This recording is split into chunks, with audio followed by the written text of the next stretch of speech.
بسم اللہ الرحمن الرحیم۔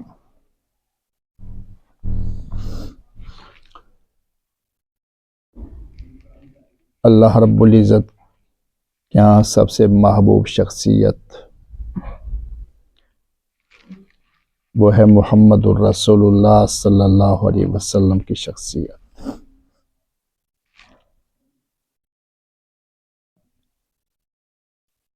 اور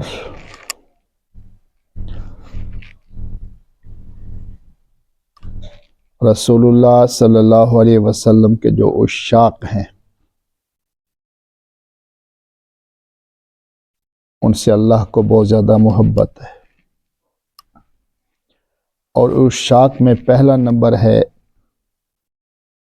علماء کا اور طلباء کا۔ اسی وجہ سے علماء کو انبیاء کا وارث قرار دیا گیا، اور وارث بننے سے پہلے جس وقت تک وہ طالب علم ہیں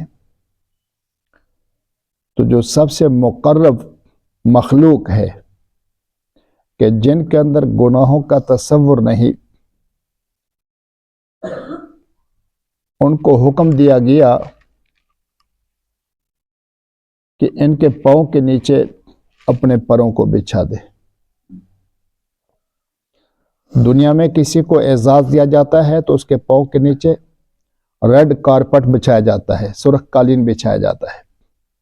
ایسے سے جب ایک ملک کا بادشاہ دوسرے ملک میں جاتا ہے تو ریڈ کارپٹ اس کے پاؤں کے نیچے بچھایا جاتا ہے، لیکن اللہ رب العزت نے جو اعزاز دیا کہ مقرب فرشتے علماء کے پاؤں کے نیچے، طلباء کے پاؤں کے نیچے کیا بچھا رہے ہیں؟ اپنے پر بچھا رہے ہیں۔ یہ تو ایک دنیا کا اعزاز ہے، اور آخرت کا جو اعزاز ہے کہ ایک صرف جو حافظ قرآن ہے اس کو 10 آدمیوں کا سفارشی بنا دیا گیا، اور جو عالم دین ہے ایک ایک عالم کو کم از کم 70 افراد کا سفارشی بنا دیا گیا کہ جن کے اوپر جہنم لازم ہو چکی ہے۔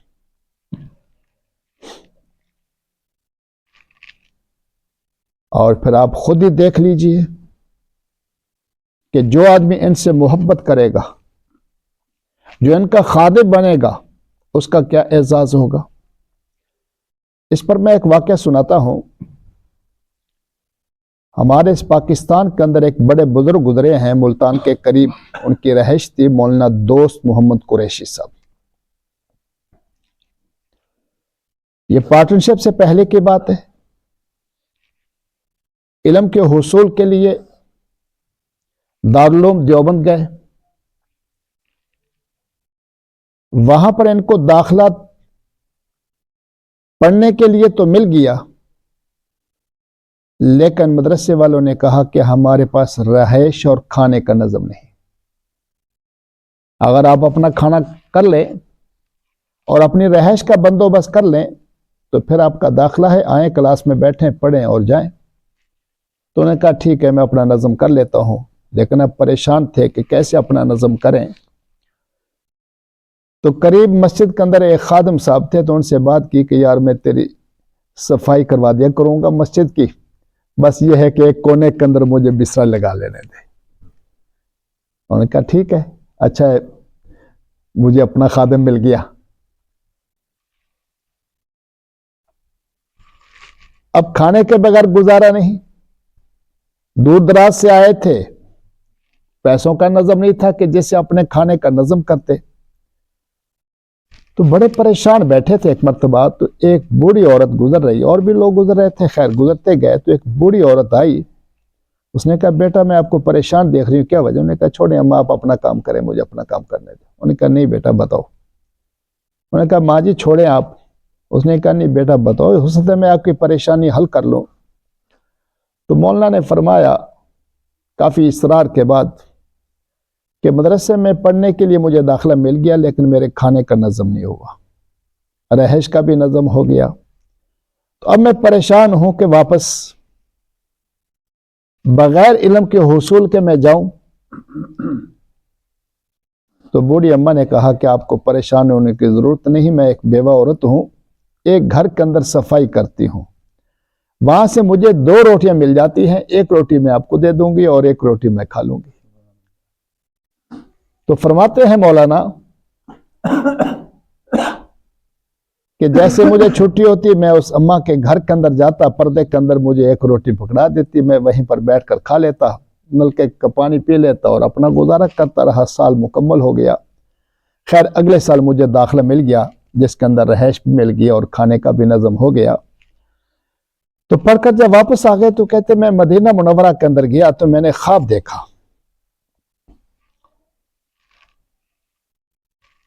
کہ ایک بہت بڑا تخت ہے، ہیرے اور جواہرات کا اس پر جڑاؤ ہے، اور اس پر ایک عورت بیٹھی ہے جو زیورات کے اندر کے لدی ہوئی ہے، ریشم کے کپڑے پہنے ہوئے ہیں. تو میں قریب گیا اور ماں جی کو سلام کہا کہ پہچان بھی لیا کہ وہی اماں ہے. تو میں نے کہا ماں جی یہ آپ کو اعزاز کیسے ملا؟ تو ماں جی نے فرمایا اسے 1 روٹی کی برکت سے. اس لیے میرے عزیز دوستو، جو طلبہ ہیں ان کے لیے گزارش یہی ہے کہ اہل علاقہ کے لیے، معاونین کے لیے دعا کیا کریں. اللہ رب العزت نے آپ کو ان کے لیے عزت کا مقام بنایا ہے، اور جو اہل علاقہ ہیں ان کے لیے بھی یہ بہت بڑا اعزاز ہے کہ ان کو چاہیے کہ ان طلبہ کا خادم بنے. خادم کے اندر لازمی نہیں ہے کہ ان کو کھلائیں پلائیں، لیکن صرف یہ ہے کہ محبت کی نگاہ سے دیکھ لیں، محبت سے سلام کر لیا کریں.